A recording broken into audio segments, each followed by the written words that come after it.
It's not what happens to you that matters, it's what you do with what happens. So, along that note, let's talk about loving your inner child. What does that mean? What is your inner child? I have a lot of people talking about inner child work, healing your inner child. But what exactly is your inner child?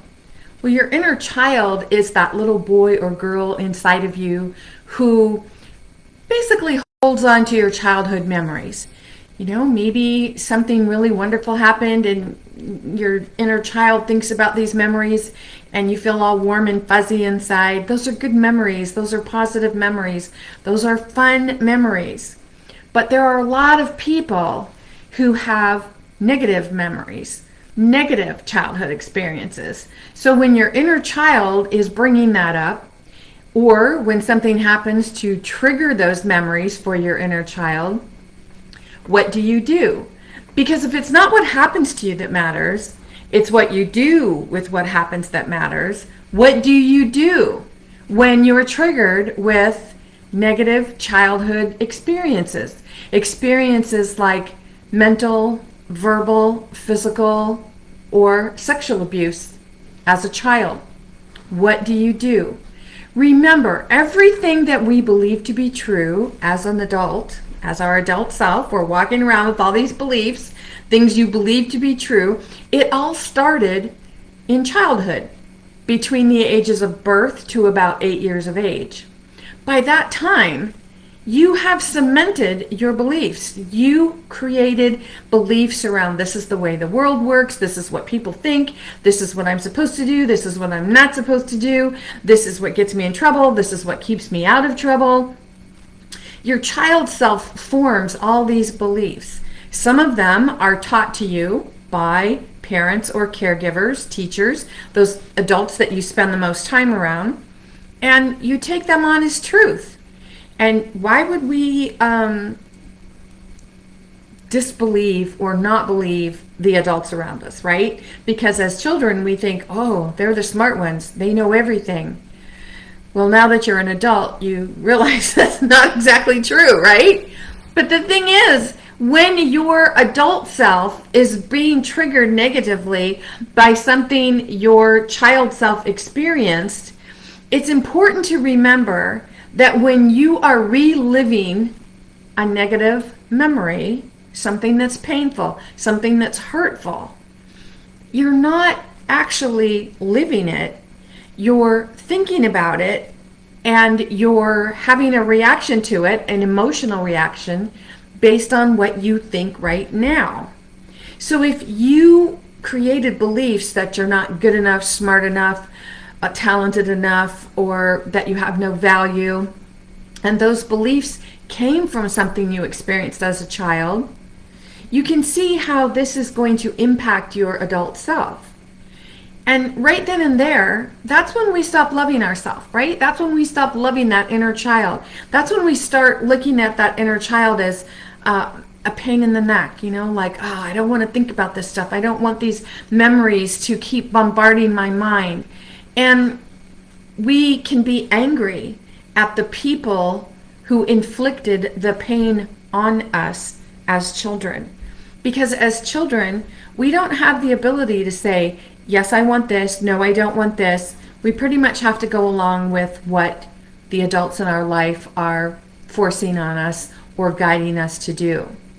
Even if our child self knows in some way there's like a red flag that goes off that says, this doesn't feel right. This doesn't feel comfortable.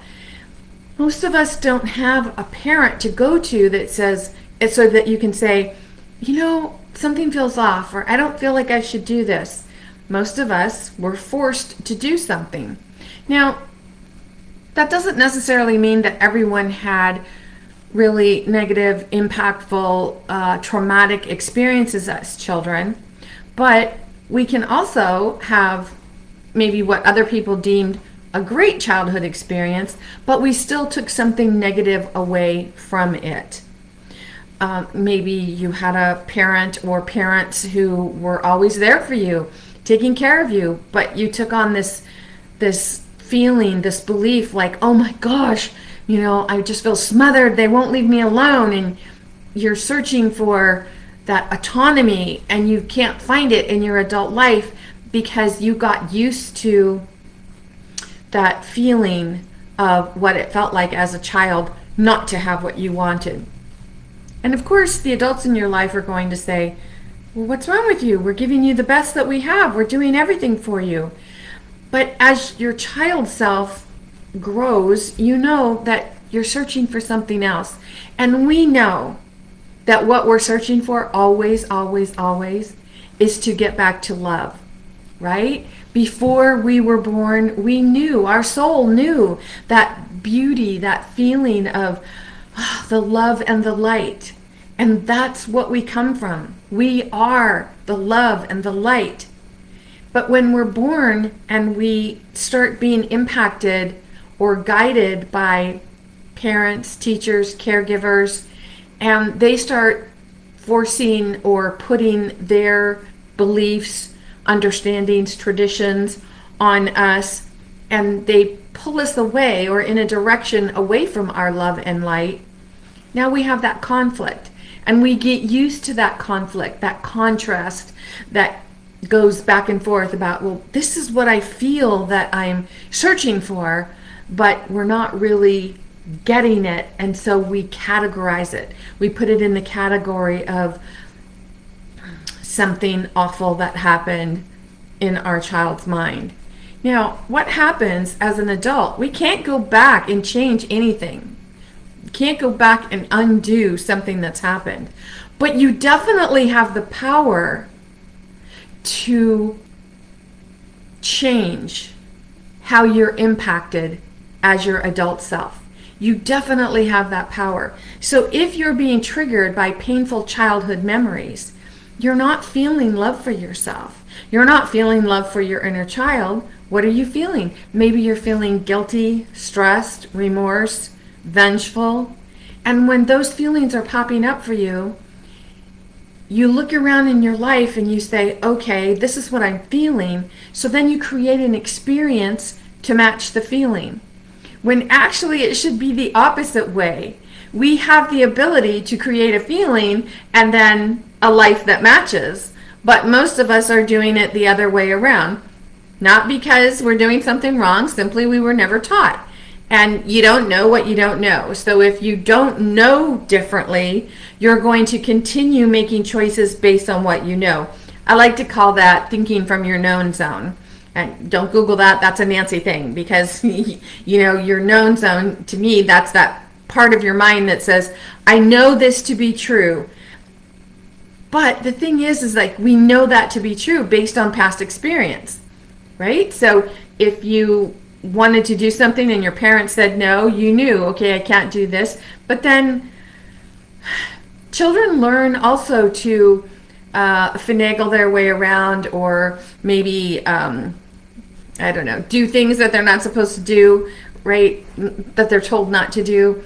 All of these things, everything that we do as children, everything that we choose, everything that we've experienced impacts us as our adult self. So what do you do when you've been impacted in a way that has traumatized you, verbally, physically, mentally, or sexually? How do you deal with that in your adult life?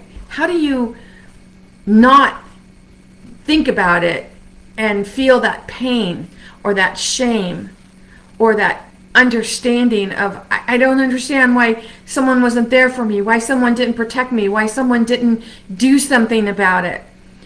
And that's because we are reliving the experience from our adult mind.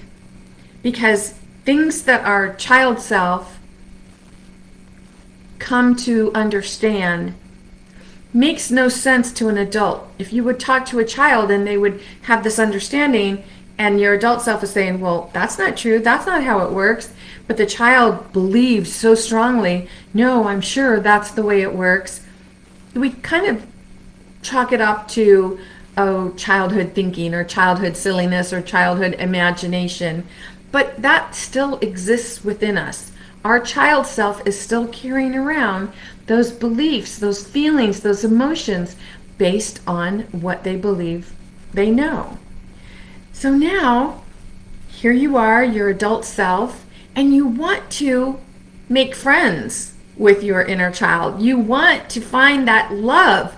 Get back to loving your inner child so that you can have this relationship. So imagine sitting down with your inner child and just looking at yourself in the mirror, looking in your face, and just thinking like that you're looking at your younger self, that inner child, that younger you, who's sad, who doesn't understand why things happened.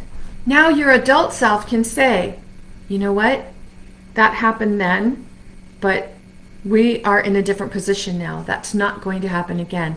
I'm here to protect you. Make friends with your child. Make friends with that inner child within you. Go back to the love that you are. Find that love that you so deserve to feel and know and experience through your inner child. Now, what happens when we're triggered? Most of us, we don't want to feel those feelings, right? So if you're being negatively impacted as your adult self, when you're thinking about something that happened to your child self, and you're feeling angry or vengeful or shameful or guilty, or you feel that I need someone to pay for this. Someone needs to be accountable for what happened to me. Well, as long as you're in that energy, that's a very heavy energy. And what we really want is to feel that love. And you cannot feel that love energy from a heavy negative space. So when your adult self is being impacted by memories of child self, child experiences, childhood memories that are negatively impacting you, especially if it's putting you in that fight or flight mode where you're feeling stressed, overwhelmed, overworked, and you don't know what to do. There are some things that you can do. There are some somatic exercises that you can do, which will get you feeling better in the moment, raising your vibrational energy. You can think about things that make you happy. Sometimes that might be a stretch if you're feeling really negative or put upon. Or you can run your hands underwater and just feel the water. Be in the moment. Feel the water trickling through your fingers, and pay attention to how it feels, because you want to know that there's something physical going on that can take you outside of the mental, that when you're stuck in your mind about those memories. And you can also take a deep breath, breathe in, breathe out, and then pay attention to the breathing. Sometimes that might be difficult to do, because even though these practices are very, very powerful, they can seem so simple that we might say, that can't be it. It's got to be something else. I've got to be able to do something else. So you might just want to move and sway and just pay attention to this movement and think about, oh yeah, okay, I'm going left and right and left and up and down. Something to take your mind off of what you're thinking and get out of the mental and into the physical. The healing, of course, takes place on the spiritual, mental, or metaphysical plane. But the physical is where you're feeling it emotionally in the body. So you want to change that energy in the physical part of your body right now. You can tense and relax different parts of your body. That's very powerful exercise too, somatic exercise that you can do. Or you can play a location game, like just close your eyes and imagine that you're at the beach, or that you're walking in the surf and the sun's shining down on you. What does it feel like? Take your mind out of where you are right now and be somewhere else mentally. These are things that you can do to get you out of that those times when you're feeling like you just don't know what to do. You don't know whether to move left or right, and you just feel tensed and stressed and overwhelmed. Now, of course, the long term, you want to definitely heal your inner child if that's something that you're open to or looking forward to. And if you want more information on that, simply go to masteringyourBeliefs.com/healing. Get that information. You deserve to love your inner child, to really feel that love and light that you are. If you have any questions, leave them in the comments. I'm happy to get back to you. In the meantime, this is Nancy Muller, the one and only Life Sensei, saying ciao for now.